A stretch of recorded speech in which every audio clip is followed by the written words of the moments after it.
তো হ্যাঁ গাইস, এলাম একটু মিনি ব্লগ। তো সকাল সকাল উঠে এখানে চা আর বিস্কুট নিয়ে বসে পড়েছিলাম। তো চা বিস্কুট খেয়ে কিছুক্ষণ পরে ভালো আমার আত্মীয় বানিয়েছিল পিঠে।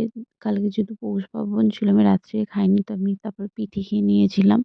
তারপরে দুপুরবেলা লাঞ্চ করে রেডি হতে বসে পড়েছিলাম। আজকে ছিল আমার ডান্স প্রোগ্রাম, তো ওটার জন্য রেডি হচ্ছিলাম। তো এখানে মেকআপ ডান, এবার শুধু ড্রেস পরা বাকি আছে। তো তাড়াতাড়ি করে রেডি হয়ে বেরিয়ে পড়েছিলাম। এখন আমাকে যেতে হবে আন্টির বাড়িতে, ওখান থেকে আসবে আমাদের বাস।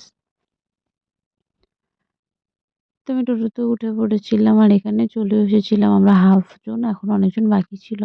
তো এখানে আমাদের বাসও চলে এসেছে। তো আমরা বাসে উঠে পড়েছি, বাস ছেড়ে দিতে। তো চলো গিয়ে দেখা হচ্ছে। তো ফাইনালি আমরা চলে এসেছিলাম। আজকের আমাদের প্রোগ্রাম ছিল ডোমজুর বইমেলা উপলক্ষে। তো এখানে অনেক গ্রুপ এসেছিল, আমাদের গ্রুপ বাদ দিয়ে অনেক কটা গ্রুপ এসেছিল। তারপরে আমাদের একটা র্যালিও হয়েছিল, কিন্তু এই র্যালিটার ভিডিও করতে আমি ভুলে গেছি। তারপরে এখানে আমরা এসে দাঁড়িয়েছিলাম, মানে আরেকটু সন্ধে হলে প্রোগ্রাম স্টার্ট হবে, আর নয়তো লাইটিংটাও ভালো লাগবে না। তো আমাদের কাছে অনেক সময় ছিল বলে আমরা ভাবলাম মেলাটা একটু ঘুরে নিই।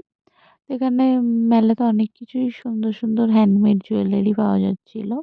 তো এখানে এখনো অনেক স্টল আসা বাকি আছে, কেন সবে দুদিন স্টার্ট হয়েছে, এখনো অনেক দিন থাকবে মেলাটা।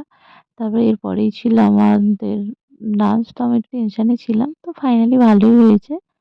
তারপরে আমরা একটু দাঁড়িয়েছিলাম, কেন প্রচণ্ড হাঁপিয়ে গেছিলাম। তো এই পারফরমেন্সটা দেখছিলাম ওনাটা গ্রুপের, প্রচণ্ড সুন্দরভাবে কোরিওগ্রাফ করা আছে, খুবই সুন্দর লাগছিল এই জায়গাটায়। সামনে দিয়ে আরো ভালো লাগছিল দেখতে। তো তারপরে আমরা ডান্সটা দেখে বাসে উঠে পড়ি সবাই মিলে। তো এখানে প্রচণ্ড ঠান্ডাও ছিল বলে আমি সোয়েটারও পরে নিয়েছিলাম।